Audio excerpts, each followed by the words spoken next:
অনেকের মুখে শুনেছি লাউয়ের খোসা বাটা বা খোসার ভর্তা খেতে নাকি দারুণ হয়। আজকে বাড়িতে লাউ চিংড়ি হয়েছিল, তাই খোসাগুলো ফেলে না দিয়ে ভাবলাম ভর্তা করে নিই। তার জন্য ছোটো ছোটো করে কেটে প্রেশার কুকারে ওগুলো দিয়ে একটু নুন দিয়ে জল দিয়ে সিটি মেরে নিলাম একটা। এইবারে সেদ্ধ লাউয়ের খোসাগুলোকে মিক্সার গ্রাইন্ডারে দিয়ে ওর মধ্যে দিয়ে দিলাম কয়েকটা রসুনের কোয়া, সাথে দিয়ে দিলাম 3-4টে কাঁচা লঙ্কা। এবার এটাকে বিনা জলে ভালো করে পেস্ট করে রেখে দিলাম।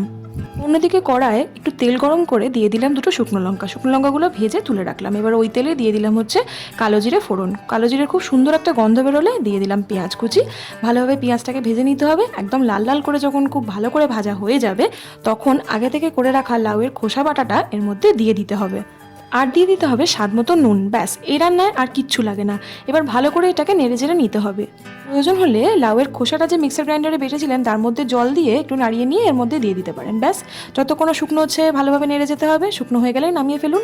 রেডি হয়ে গেল লাউয়ের খোসা বাটা বা খোসার ভর্তা।